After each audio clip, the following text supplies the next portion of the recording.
Aya. Today I want to make you angry. I want you to get so angry that you understand that this is your time for revenge. Tuko pamoja? Tuko pamoja? Haya, shall we talk about the state of the nation? Shall we talk about the state of the nation? Naona wengine walikuwa nasema ana legacy. Umewasikia? Wanasema hii legacy, sijui legacy ya Kibaki na yao, sijui watu wasiharibu. Umesikia hawa? Umewasikia? Let me tell you some nice facts and figures of the state of the economy of this nation. Are you listening? Haya.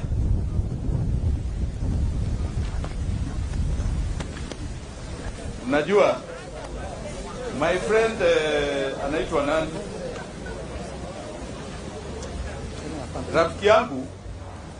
Rafiki yangu ako wapi? Fagia wote huyu rafiki yangu.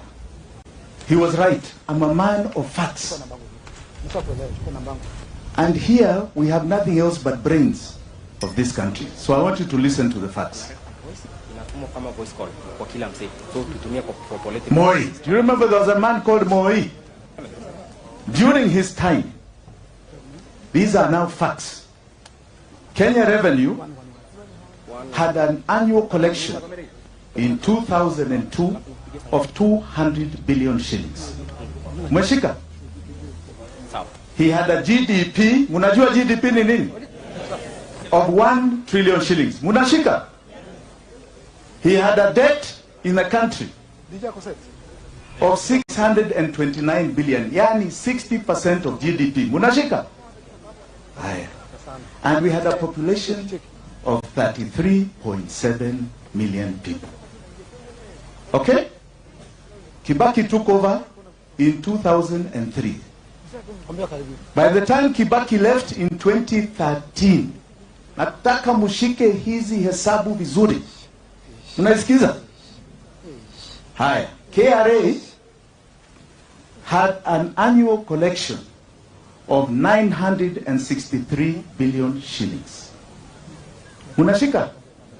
That is an increase of 380% from Moi's figures.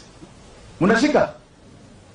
We had a GDP of 6.6 trillion. From 1 trillion, 545%. Munashika? We had a debt of 1.8 trillion. 150% up from 620. But it was only 30% of GDP. He had halved debt to GDP ratio. Munashika? Munashika vizuri? And we had a population when he left of 45 million people. We had increased in population by 35%.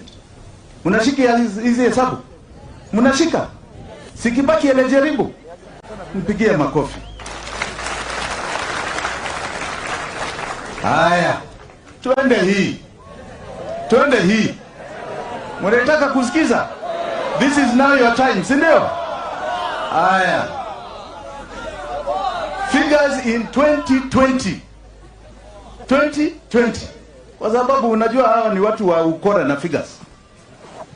KRA 1.6 trillion. Okay? Up from Kibaki's 1 trillion. Si ndio? Haya, 1.6 trillion. 66% up. Take note, Kibaki did 345% up. Huyu amefanya 66% up. Haya. GDP is 8.7. Kibaki 6.6, he imefika 8.7. 2 trillion only, which is 31.8%.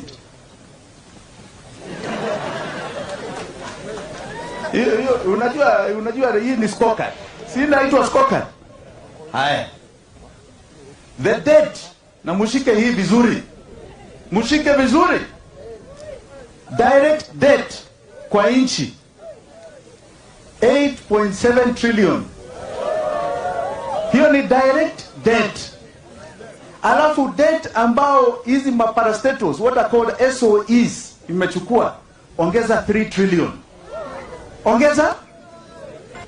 The total debt to the Republic of Kenya sahi ni 11 trillion. From 1.8 trillion ya Kibaki. That is a total increase of 511% madeni. Munashika? Na mushike hii, that is 126% of GDP from 30%.